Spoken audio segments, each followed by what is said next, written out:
thinking about different tasks, to suppliers, and by extension the procurement function. They rarely mention the work of the CPO in shareholder meetings or on earnings calls with analysts. Indeed, according to research by Harvard Business School's Michael Porter and Nitin Noria, CEOs spend just 1% of their time with suppliers. Given that spending on suppliers, the job of procurement, accounts for more than half of a typical company's total budget, this makes no sense. In effect, it means that CEOs spend next to no time either thinking about or being actively involved in how their companies spend more than half of their budgets. That's a mismatch with potentially existential consequences for companies. The CPO and the procurement function are marginalized because procurement is a deeply misunderstood corporate capability.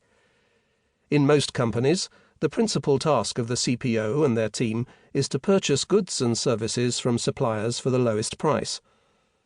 Over the years, CEOs trying to save money and drive both increased profits and total shareholder returns have instructed their CPOs to find less expensive vendors for raw materials, core components, and other production inputs, as well as for services such as IT maintenance, accounting, and legal advice.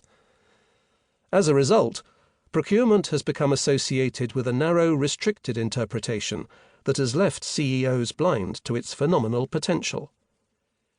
In our view, however, the CPO and the procurement function, by virtue of the fact that they own the corporate relationship with suppliers, should be positioned at the heart of a company. They are the CEO's secret keys to success in troubled times, and long after, too. Even before the global crisis triggered by COVID-19, the job of leading a company was challenging. Globalization was stalling, new digital technologies were disrupting business practices, and seismic but slow-moving social and political changes, including aging populations, increasing inequality, the rise of China, and the development of Africa, were beginning to have a far-reaching impact. Now the job is tougher than ever.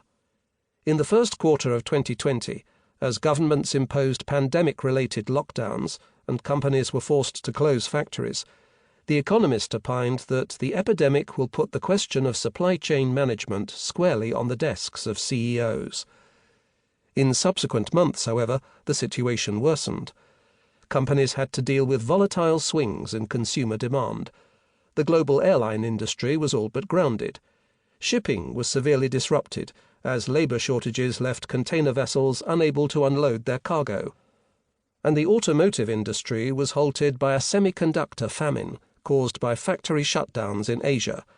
Manufacturers were obliged to cancel their plans to build 10 million cars during the course of 2021. Indeed, in its briefing room blog, the White House noted that the paucity of semiconductors was not only affecting the automotive industry, but also dragging down the U.S. economy and could cut nearly a percentage point from GDP growth. That a shortage of so ordinarily commonplace a piece of technology could have such a devastating effect alarmed politicians and policymakers. So great was the fear that supply issues could leave a permanent scar on America's future that President Joe Biden ordered a 100-day review of the resilience of the country's supply chains for select critical products, not only semiconductors, but also batteries for electric vehicles, active ingredients for pharmaceuticals, and critical minerals and specialty packaging. Announcing the measure, Biden said, "The American people should never face shortages in the goods and services they rely on, whether that's their car or their prescription medicines or the food at the local grocery store." Amid this turmoil, CEOs and their leadership teams have been expected to do the seemingly impossible: cut costs while improving the quality of their company's goods and services, and while making their businesses faster, more innovative, and more sustainable.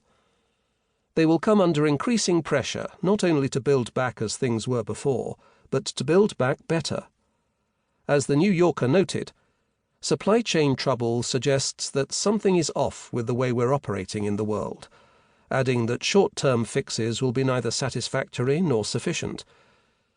The real challenge, when it comes to thinking about supply chains, isn't making sure that a container ship is unloaded. It's